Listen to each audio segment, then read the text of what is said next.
1517년 10월 31일 독일의 비텐베르크 대학 교회 정문에 95개 논조에 반박문이 붙었습니다. 로마 캐토릭이었던 그때 하나님의 교회가 이래서 되느냐 하는 내용들입니다. 요약하면 그 사건을 계기로 개신교가 생겼고요. 로마 캐토릭 입장에서 보면 프로테스트, 저항하는 무리들이 일어난 겁니다. 그래서 우리는 개신교 혹은 개혁교회 이렇게 부르고 영어로는 리폼 처치라고 이제 그렇게 부르지만 이제 일반인들은 프로테스탄트라고 얘기를 합니다. 이 프로테스탄트라는 말이 프로테스트라는 말에서 나왔는데 항의한다, 반대한다, 대적한다 뭐 그런 의미입니다. 이제 캐토릭 입장에서 붙여진 말이죠. 반대하는 무리들, 반항하는 무리들, 별로 좋은 어감은 아닙니다. 이제 그러나 많은 시간 동안 이렇게 지나오면서 이 프로테스탄트라는 게 그냥 대적한다, 반대한다, 이렇게 항의한다, 반항한다 그런 의미보다 이제 개혁 교회에 개혁한다는 의미의 대명사처럼 이제 명예롭게 받아들이게 됐습니다. 그런데 문제는 이 프로테스탄트가 무엇을 위해서 저항하느냐 하는 거죠. 무엇을 저항하느냐? 혹은 그 저항하는 마음이 뭐냐? 본래 중세기 로마 캐토릭 교회는 베드로 대성당을 건축하면서 모자라는 건축 자금을 조달하기 위해서 면죄부 판매를 합법화시킵니다. 재밌는 건요, 죽은 조상들의 영혼이 지옥이나 천국에 가 있는 게 아니고 중간 단계인 연옥에 있는데 후손들이 이 면죄부를 사면 그러면서 그 헌금을 이 헌금통에다 이렇게 떨어뜨리면 그 은전이 헌금통에 쨍그랑하고 떨어지는 그 소리에 연옥에 있는 자기 조상들의 영혼이 점핑을 해서 천국으로 올라간다고 이제 그렇게 허무맹랑한 소리로 사람들을 미혹을 했는데 이건 교권에 의해서 합법화되고 교리에 의해서 합법화됐기 때문에 많은 사람들이 그렇게 믿으면서 면죄부를 샀습니다.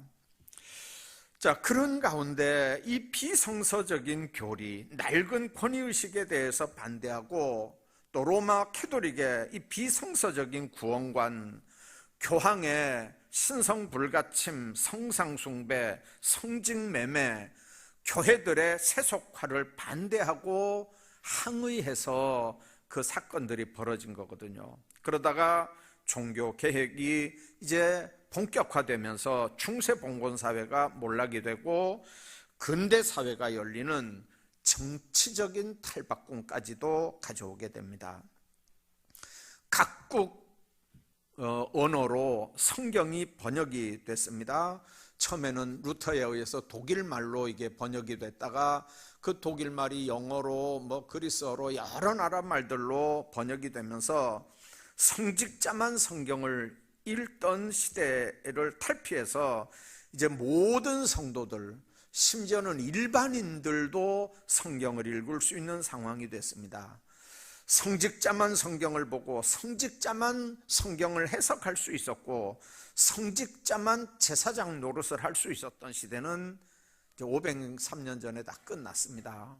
자, 그런데 지금도 만인 제사장 시대라고 하는 지금도 누구도 성경을 읽을 수 있는 이 밝은 세상에서도 우리가 신앙생활을 하면서 교회는 계속 개혁되고 갱신돼야 된다는 소리가 계속해서 들리거든요. 그 이유가 뭘까요? 우리가 개혁교회라고 얘기하고 개신교회라고 얘기하는데 아직도 개혁교회들의 개혁 지치였던 오직 은혜, 오직 믿음, 오직 말씀에서 벗어난 일들이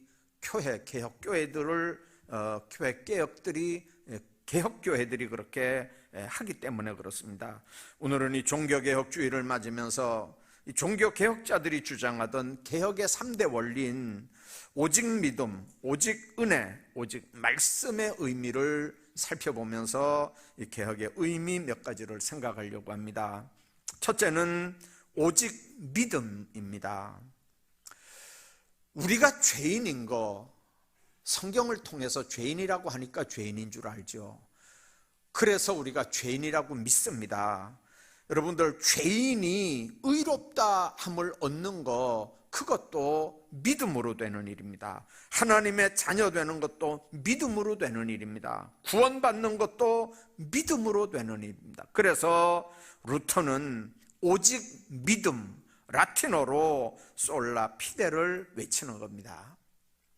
루터가 외치기 전에 바울은 오늘 우리가 읽은 말씀, 복음에는 하나님의 의가 나타나서 믿음으로 믿음에 이르게 하나니 기록된 바 오직 의인은 믿음으로 말미암아 살리라, 그렇게 했습니다. 우리가 아는 대로 예수님 당시에 예수님에게 계속 책망을 받았던 대표적인 그룹들이 바리새인과 사두개인들입니다. 그 바리새인들은 율법을 조문화하고 율법을 그대로 행해야 의롭다 함을 얻는다고 가르쳤습니다. 그러나 사실은 율법 준수가 어렵지 않습니까? 그러니까 외식에 빠지게 됩니다. 율법의 기본 정신을 외면하고 형식적인 그런 신앙생활을 하다가 나중에 외식과 위선으로 자신들의 허위의 삶을 포장을 하고 남을 정죄하고, 이제 그렇게 하다 예수님에게 외식을 질책받는 거였거든요.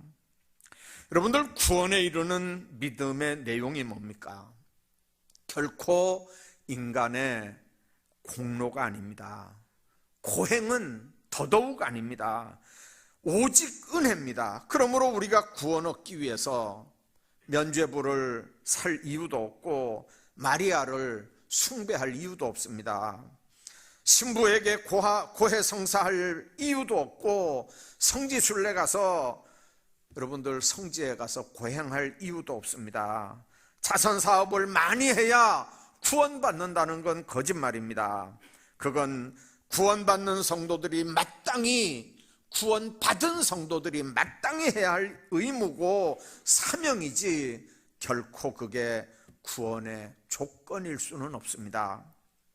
행함은 구원의 조건이 아닙니다.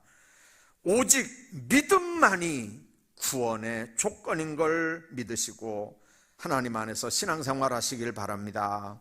근데 문제는 그 믿음, 진정한 믿음이라고 하면 행함이 드러나게 돼 있습니다. 행함은 믿음이 살아있다는 증거입니다. 행함은 믿음의 열매고 결과입니다.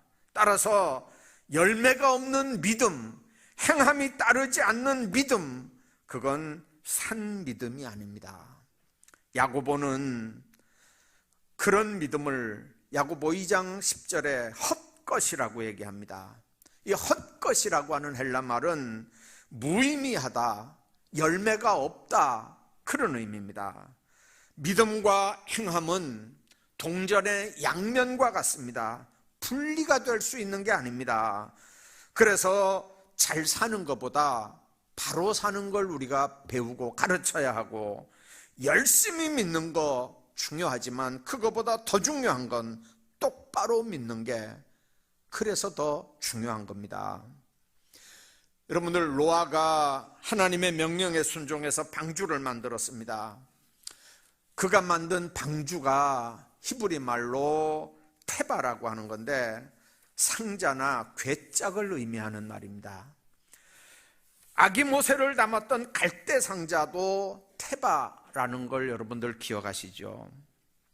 방주도 갈대 상자도 테바의 방향을 잡는 게 아니라 상자 안에서 테바의 방향을 잡는 게 아닙니다. 테바의 방향은 전적으로 하나님이 태바를 움직여 나갑니다. 그렇기 때문에 노아는 방주를 자신이 원하는 곳으로 끌고 갈 수가 없습니다. 문을 닫으면 바람이 부는 대로 방주는 떠나갈 수밖에 없습니다. 노아가 할 수 있는 일은 명령에 순종해서 방주 만들고 문을 열어두니까 하나님이 그 안에 들어올 사람들을 다 집어넣고 그 다음에 문을 닫게 하는 일입니다. 하나님 앞에 그가 할 수 있는 일은 전적으로 방주를 하나님 앞에 맡기기만 하면 되는 거고 나머지는 하나님께서 책임져 주시는 겁니다. 우리 인생 역시 마찬가지입니다. 무릇 예수를 똑바로 믿는 사람들은 고해 같은 세상에서 모든 것을 주님께 맡기는 확고한 믿음을 가지고 삽니다. 내 인생을 내가 운전합니까? 내 인생이 내 겁니까?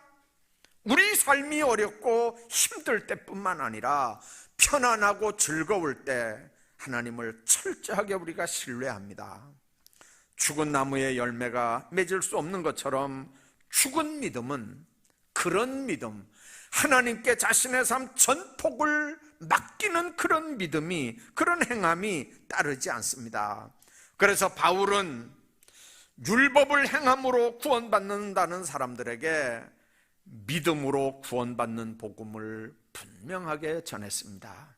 야고보는 행함은 상관없이 형식적인 믿음만 있어도 구원받는다고 생각하는 사람들에게 행함 없는 믿음은 죽은 믿음, 죽은 믿음으로는 구원받지 못한다고 하는 사실을 분명하게 증거하는 겁니다. 믿음이라고 하는 건 의탁하고 의뢰하는 겁니다. 자기 삶 전폭을 그분 손에 맡겨드리는 겁니다. 옛날에 나이아가라 폭포 상류에서 배가 한 척이 뒤집어졌습니다. 그 배에는 두 사람이 타고 있었는데 사람들이 그 사람을 구하려고 강가에 서서 가장 가까운 자리에서 밧줄을 던졌습니다. 한 사람은 던지는 밧줄을 붙잡고 간신히 살아나왔습니다. 그런데 다른 한 사람은 밧줄이 던져질 그 무렵에 아주 엄청 큰 통나무가 하나 떠내려왔는데 밧줄을 안 붙잡고 그 통나무를 붙잡고 통나무에 기어 올라서 그걸 이렇게 걸터 앉았습니다.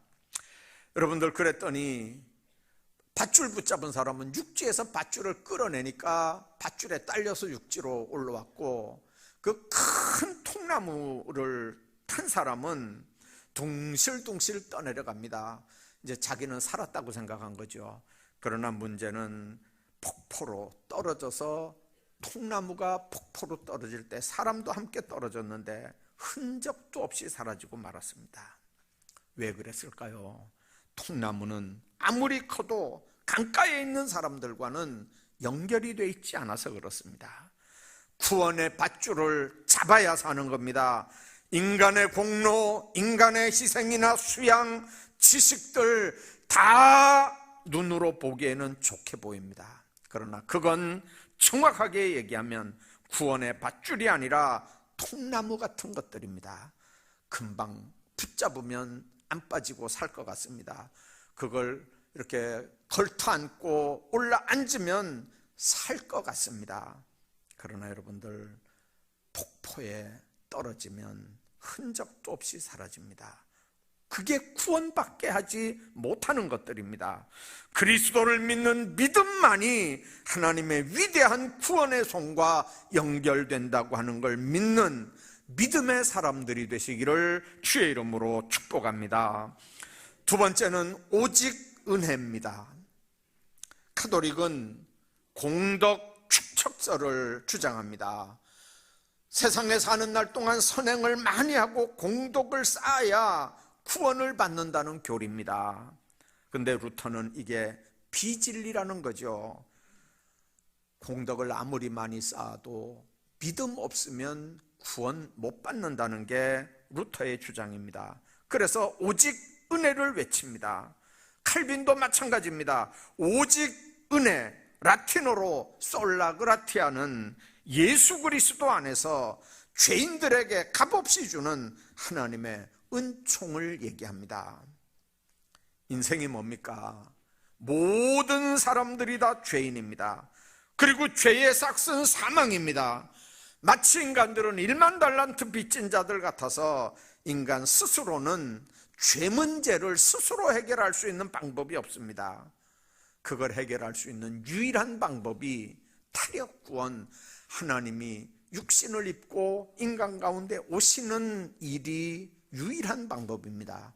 그래서 하나님이 육신을 입고 예수로 이 땅에 오셔서 십자가에 못 박혀 죽으셨습니다. 그 은혜로 죄인들이 죄 씻음을 받고 사망에서 생명으로 옮겨진 겁니다. 요한복음 5장 24절에 있는 말씀 보면 믿는 자는 영생을 얻었고 심판에 이르지 아니하나니 사망에서 생명으로 옮겼느니라, 그렇게 말씀합니다. 인간의 공로와 선행이 강조됐던 중세기에는 이런 하나님의 말씀, 이런 하나님의 은혜가 설 자리가 없었습니다. 오직 사람의 힘이 모두를 해결한다는 인본주의가 사람들의 마음을 지배했습니다. 교황이 하나님 자리에 섰고 교황의 뜻이 하나님의 뜻처럼 강요됐던 때가 중세시대입니다. 그러나 성경은 너희가 그 은혜를 인하여 믿음으로 말미암아 구원을 얻었나니 이것이 너희에게서 난 것이 아니요 하나님의 선물이라고 에베소 2장 8절이 말씀합니다. 인간의 구원은 하나님의 은총만으로 가능한 걸 믿고 고백하는 겁니다. 아이론 사이드 박사가 쓴 In the Heaven라고 하는 책이 있습니다. 그 내용 중에 이런 얘기가 있습니다. 어떤 여자 검객이 남장을 하고 이렇게 호위병 틈에 끼어서 경비병처럼 이렇게 왕궁에 들어갔습니다.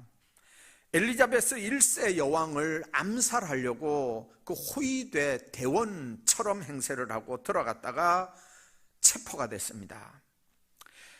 그래서 재판을 받게 되는데 너무 당돌하고 괘씸하니까 여왕이 직접 나와서 재판을 주관했습니다. 신문을 받는 그가 담대하게 이렇게 얘기합니다. 내가 잘못된 사람들과 만났습니다. 내가 잘못된 사람들의 말을 듣고 미혹을 당했습니다. 그래서 내가 잘못된 사람들에게 고용을 당했습니다. 이런 엄청난 죄를 졌지만 여왕 폐하, 저에게 은총을 베풀어 주시길 바랍니다. 그때 여왕이 그 경비병에게 그렇게 얘기했습니다. 그래, 내가 너를 살려준다면 그 대가로 너는 무엇을 할 수 있느냐? 그러니까 그 경비병이 생명이 경각에 달려있는 그 순간에 이렇게 얘기합니다. 폐하, 조건이 있는 건 은총이 아닙니다. 조건이 있는 건 은총이 아닙니다. 그랬습니다. 여왕이 그 말을 곱씹으면서 깊이 생각을 했습니다. 조건이 있는 건 은총이 아니다. 결국 그를 무조건 석방했습니다. 이 사실을 나중에 영국의 역사는 이렇게 기록한다고 합니다. 여왕에게 그녀만큼 신실하고 헌신적인 여종은 없었다. 한마디로 그렇게 기록합니다. 여왕에게 그 여자만큼, 그 사형수 그 여자만큼 신실하고 헌신적인 여종은 없었다. 석방된 그 죄인은 여왕의 종으로 일평생을 살았는데 그렇게 성실하게 살았다는 거죠. 이게 은총을 입은 자들의 삶의 모습인 줄로 믿습니다. 루터는 한때 빌라도의 계단을 무릎으로 기어 올라가면서 라틴어 주기도문인 파터 노스터를 암송을 했습니다. 계단마다 입을 맞췄습니다. 그러면서 자기는 그 고행으로 말미암아 하나님 앞에 의로움을 받을 거라고 생각했습니다.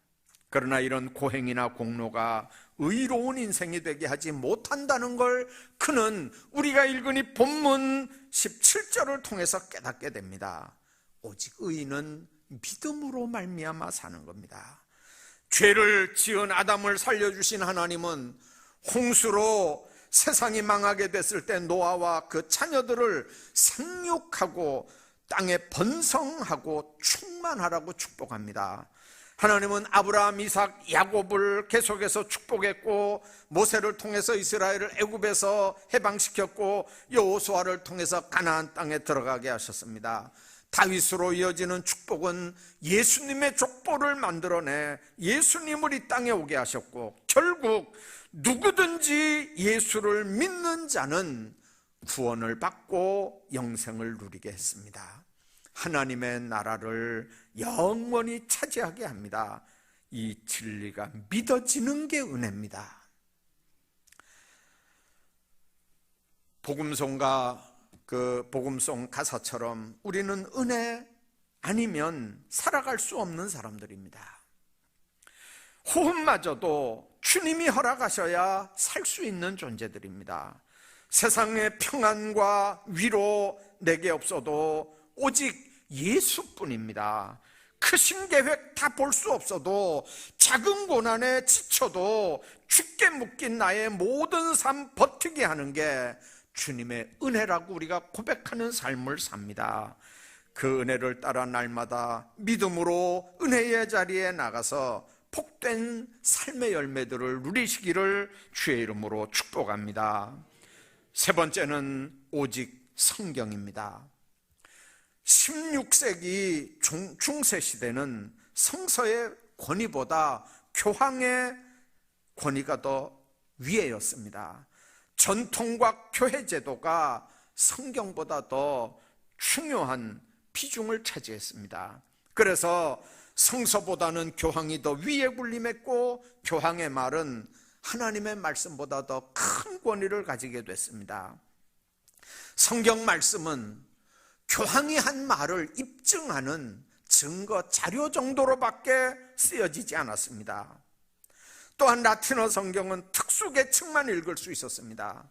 물론 예배에 참석, 미사에 참석한 모든 사람들이 라틴어로 미사를 집례했기 때문에 뭔 소리인지도 모르고 미사 시간에 그냥 앉아있기만 했습니다. 교황이나 교회의 가르침이 이게 하나님의 뜻인지 아닌지를 일반 교인들은 검증할 근거도 없습니다. 그러면서도 그들이 그렇다면 그냥 그런 줄 알아야 했습니다.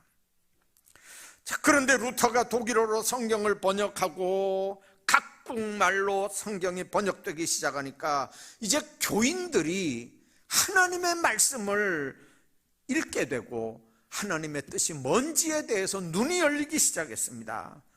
눈이 열려지니까 교회와 성직자들이 부패한 모습이 보입니다. 자기들이 하나님 앞에 똑바로 살지 못한 불신앙적이고 인본주의로 물들어버린 자기 자신들을 발견하게 됩니다. 여러분들, 성경의 잣대가 분명하면 죄악이 판가름 나고 그래야 회개할 수 있는데 말씀이 없으니까 기준이 불분명합니다. 그러니까 언제든지 말씀이 없으면 자기 소견에 옳은 대로 삽니다. 그러면서도 자기는 그게 신앙생활인 줄 아는 거거든요. 그게 사사기의 핵심 주제 아닙니까? 지금도 여러분들 똑같은 성경을 봅니다. 똑같은 신학을 한다고 합니다. 그러면서도 전혀 해석이 달라요. 광화문 사태를 보는 눈이 다르고 그걸 말하는 해석이 달라요. 이유가 뭘까요? 성경을 하나님의 말씀으로 보지 않고 문학 작품으로 보면 언제든지 문제는 시작이 됩니다. 동성애 문제 하나만 봐도 합리적으로 긍정적으로 생각하는 교단이나 일부 신학자들, 한국교회가 얼마나 있는지 모릅니다. 성경의 권위, 하나님의 권위, 말씀의 권위를 인정하지 않으니까 못할 말이 없고 못할 짓이 없습니다. 하나님이 살아 역사하신다는 말이 그냥 비유 정도로밖에 들리지 않습니다. 그러니까 얼마든지 끔찍한 일들이 생기는 겁니다. 말씀이 없으면 그게 죄인지 깨달아지지도 않고, 그러니까 회개할 이유도 없고, 그러니까 얼마든지 엉뚱한 일들을 하는 거거든요. 차별금지법도 마찬가지입니다. 지지하는 교단도 있고 그걸 차별금지법을 통과시켜야 된다는 의용 목사들도 있다는 얘기 우리 듣지 않습니까? 한국 교회는 점점 성경 중심의 가치관을 잃어갑니다. 사사기 모습처럼 말씀이 없으므로 자기 소견에 옳은 대로 생각하고 행동합니다. 그러면서도 자기는 신앙생활하고 있다고 생각합니다. 하나님을 하나님 되게 하라는 칼발트의 외침은 성경을 성경 되게 하라는 외침과 똑같은 의미입니다. 다양한 논리, 이론, 수사학을 동원해서 말로 한몫하기 이전에 먼저 말씀을 말씀 되게 하는 거, 하나님을 하나님 되게 하는 거, 이게 신앙생활의 기본인 줄로 믿습니다. 16세기 유럽 사회에서 교황과 교회, 전통의 권위보다 성경의 권위가 절대임을 루터는 솔라 스크립처, 오직 말씀으로 라고 외쳤던 것처럼 오늘 우리는 다시 종교개혁 정신으로 돌아가야 됩니다. 오직 말씀으로. 그래야 나도 살고 내 가정도 살고 내 교회도 살고 내 나라와 민족도 사는 줄로 믿습니다. 오늘 종교개혁 주일에 다시 생각해야 하는 문제는 바로 이 개혁자들의 개혁 정신입니다. 오늘 우리가 어느 부분이 개혁돼야 할까요? 선행이 아닌, 율법이 아닌, 내 수고와 노력이 아닌 오직 믿음으로 구원받는다는 이 복음을 내가 믿습니까?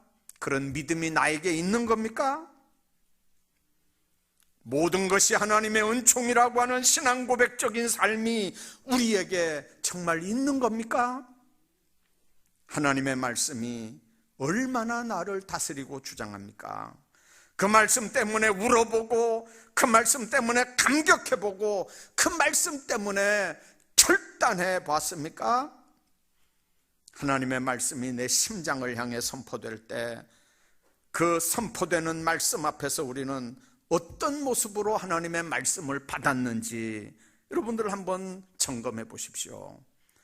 내 삶에 하나님의 능력의 비중이 얼마나 되는지, 그 하나님의 말씀이 내 앞에서 나를 다스리고 나를 통치하는지, 내가 하나님의 말씀 앞에 어떤 모습으로 살아가는지 여러분들 점검하셔야 됩니다. 많은 사람들은 교회 개혁을 얘기합니다. 제도를 바꾸고 교회 행정을 뜯어고치고 예배 방식만 바뀐다고 교회가 개혁되는 게 아닙니다. 말씀 앞에 똑바로 서야 됩니다. 죄인인 걸 고백하고 그 은혜 없으면 나는 지옥 갈 수밖에 없다는 걸 분명히 인정해야 합니다. 오직 믿음으로만이 모든 것들이 가능하다고 하는 걸 시인해야 합니다. 사람의 마음이나 가치관이 하나님의 말씀으로 바뀌어져야 합니다. 바뀐 성도들에 의해서 하나님의 뜻이 삶의 자리에서 나타나야 합니다. 그런 성도들이 속한 가정, 그런 성도들이 속해 있는 교회와 나라와 민족이 희망이 있습니다. 우리의 삶이 오직 믿음, 오직 은혜, 오직 말씀으로 충만하게 되기를 주의 이름으로 축복합니다.